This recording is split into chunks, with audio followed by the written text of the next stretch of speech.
La Côte d'Ivoire est connue pour ses énormes potentialités agricoles, avec une économie basée sur le binôme café-cacao et certains produits comme le palmier à huile, le karité, l'anacarde, l'EVA et certains produits vivriers grâce à une pluviométrie des plus favorables et une vision de son premier président qui a décidé de faire de la Côte d'Ivoire un pays agricole.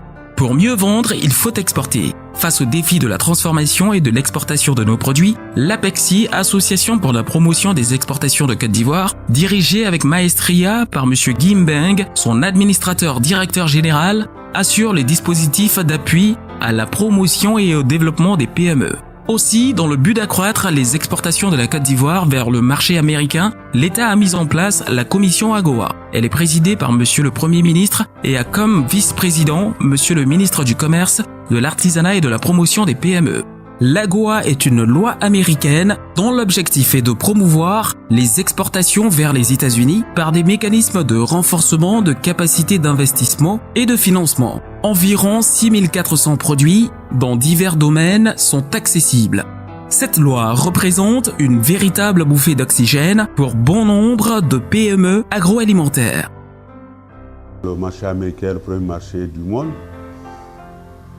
Et d'après les renseignements que nous avons, il y a plus d'une vingtaine de millions d'immigrés africains au niveau des États-Unis, dont beaucoup d'Ivoiriens des pays limitrophes. Et en plus, il y a beaucoup d'immigrés dont les épouses s'intéressent à l'agroalimentaire. C'est elles qui viennent en passant quand elles font des contrôles d'autres produits tels que le blé, le gombo, l'escargot, les poissons fumés. Ils payent des cartons d'akéké et pour compléter les conteneurs pour aller. Tous nos produits sont naturels. Aucun ajout de produits chimiques. Nous n'avons fait que tirer l'eau de ces différents produits. Nous allons pouvoir exporter selon l'AGOA, comme on nous l'a demandé, mais il faut remplir certains critères. Il faut faire les analyses microbiologiques, des analyses physico-chimiques, ce que nous avons déjà commencé. Il faut pouvoir améliorer les emballages, et ces emballages surtout cartonnés. Il faut pouvoir donner les dates de fabrication, les dates limites de consommation. C'est le beurre de karité que nous exportons. Oui, il y a des exigences en matière de qualité et Dieu merci, jusqu'à présent, nous arrivons à les satisfaire. Il y en a qui vont demander des fiches techniques au niveau de l'exploitation. À chaque lot qu'on fait, on fait la fiche.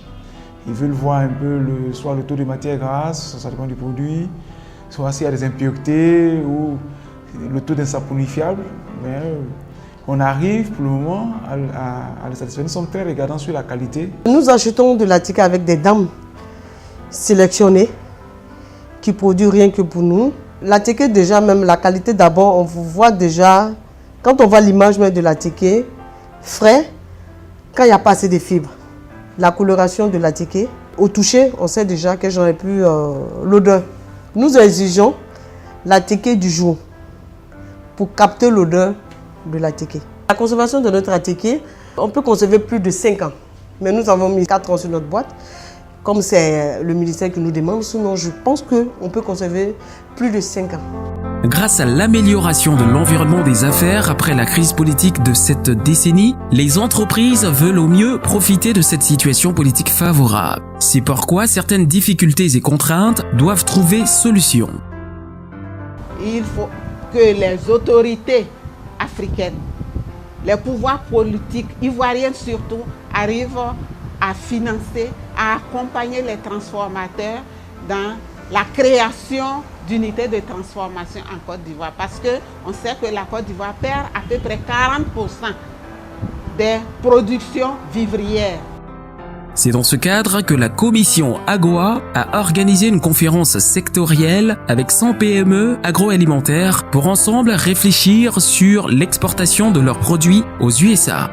Plusieurs thèmes ont été abordés comme l'état des lieux, la qualité et la certification, le système HACCP et la traçabilité, l'organisation du marché américain, procédure d'exportation, la connaissance des chaînes de distribution et la mise en place d'un cadre logistique d'exportation des produits agroalimentaires aux États-Unis. Les participants et un consultant donnent leur avis sur le déroulement des travaux. Il y a un certain nombre de filières qui sont particulièrement porteuses. Évidemment, nous connaissons le secteur du café et du cacao, mais au-delà de ces secteurs-là, il y a le secteur très porteur de l'anacarde, de l'EVA, du coton, qui sont également pourvoyeuses de devises pour le pays. Et donc, nous souhaitons être associés à cette discussion-là. Et nous souhaitons également que le gouvernement et l'APEXI fassent en sorte qu'il y ait d'autres organisations, d'autres établissements financiers qui soient associés, impliqués dans cette discussion. En ce qui concerne l'organisation du séminaire, disons que pour nous c'est un échange avec les participants, partage d'expérience, pour voir si les gens ont les mêmes difficultés que nous ou bien il y a des raccourcis. Parce que je vais vous dire qu'il y a pas mal de documents à faire et c'est en anglais. Ce n'est pas tout le monde qui parle anglais chez nous ici, la langue officielle étant le français. Et les documents, je vous prends un exemple, le certificat d'origine, on nous dit que ça vient du ministère de l'Industrie, alors que nous on peut en avoir au ministère de la Production animale et des ressources halieutiques. Grâce à notre participation, nous avons beaucoup appris. Nous savons aujourd'hui comment il faut faire pour que nos produits soient compétitifs à l'extérieur. I think already Côte d'Ivoire is known for cocoa and for cashew. À mon avis, la Côte d'Ivoire est déjà connue pour le cacao et la noix de cajou, et aux États-Unis, il y a une grosse industrie de noix de cajou et de cacao brut. En ce qui concerne l'attiéké et les autres produits, ils n'auront pas de mal à s'imposer sur le marché. Lors de nos échanges, nous avons parlé de la possibilité de faire de l'attiéké un produit national, ce qui est une bonne chose dans la mesure où il y a une demande pour l'attiéké aux États-Unis. Donc je dirais que oui, il y a de grandes opportunités pour les produits ivoiriens, dont j'entrevois déjà la distribution aux États-Unis.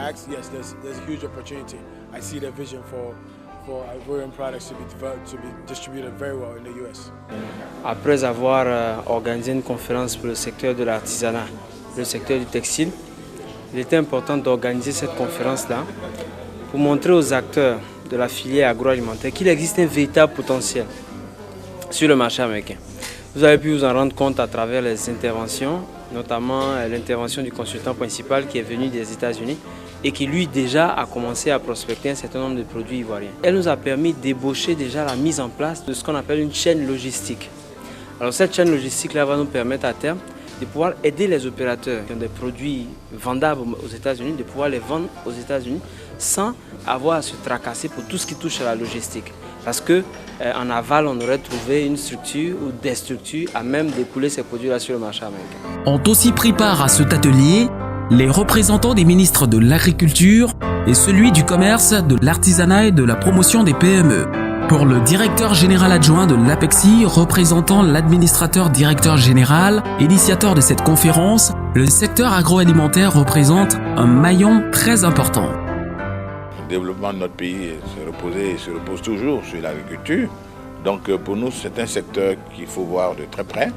Surtout que si c'est un secteur qui a un potentiel, il faut voir dans quelle mesure on peut tirer profit de la GOA. Nous sommes déjà premier producteur mondial de cacao, des fèves, mais il faut pouvoir les transformer, les fèves, en produits dérivés, en poudre, en beurre, en chocolat, pourquoi pas, en biscuits. Donc ça, c'est déjà un premier point. Mais il y a d'autres produits agricoles, notamment le caoutchouc naturel, qui est tiré de l'EVA-culture. Nous avons aussi les noix de cajou qui sortent de l'anacarde. Donc tous ces produits-là doivent être transformés et exportés sur le marché américain, qui accepte aujourd'hui plus de 6800 produits. Pour nous, l'agriculture représente vraiment un secteur vital, non seulement par rapport à nos besoins, mais également par rapport aux besoins à l'international. La rééligibilité de la Côte d'Ivoire à l'AGOA contribue à une meilleure relance du secteur privé dans le cadre de la reconstruction économique de la Côte d'Ivoire. Cela accélère le progrès de notre pays à l'atteinte de l'émergence à l'horizon 2020. C'est pourquoi la veille aux critères d'éligibilité de nos PME à ce vaste marché américain doit être promue et préservée.